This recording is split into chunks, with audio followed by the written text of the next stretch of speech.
You know, in my life, a long time ago, I have figured that I was put on this planet to help other people.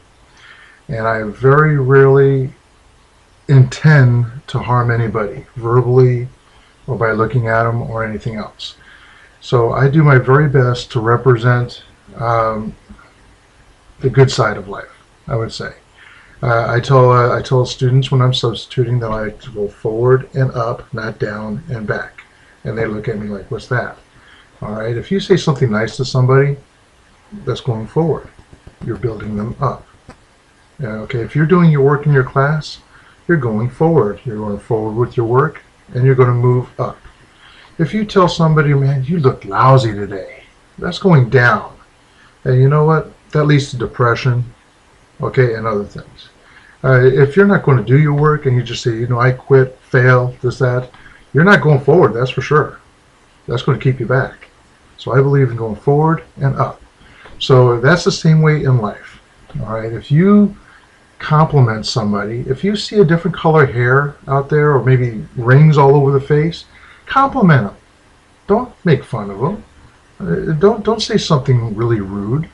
Come out of the box and say, "Hey, that's unique.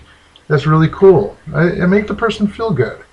What happened to me on the pier last night? I went fishing after school, and met some really nice people out there. I can't put that down. All right, there's some really nice people out there.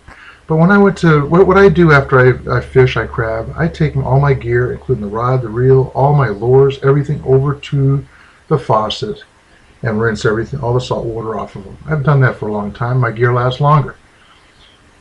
This guy says, "What are you doing? Washing your lures? Washing your rigs?" "Yeah, just get the salt water off them." He says, "What are you, a scientist?" What the heck does that mean? Did that make me feel good? You really have to watch what you're saying. All right, so I took it with a grain of sand. I'm not even worried about it, but it does stick in me. I sit there and try telling people, hey, that salt water is going to affect your reel. It's going to rust everything. You need to get that salt water off of there. You're going to do it at home or on the pier, if you do it at all. So the thing is, hey, rinse it off. If the water's there, rinse it off. And he didn't back down or anything. So it takes all kinds. It takes all kinds. So if somebody is rude to you, don't take it to heart. You throw a prayer in for the person if you believe in that. All right. Hey, life has to go on. You have to move on and put the bad stuff behind you. Keep the good stuff in you because hey, maybe you want to act like that too. Somebody's nice to you, you want to pass it on to somebody else. So hey, your thoughts are always welcome. All right. So leave a comment here if you want.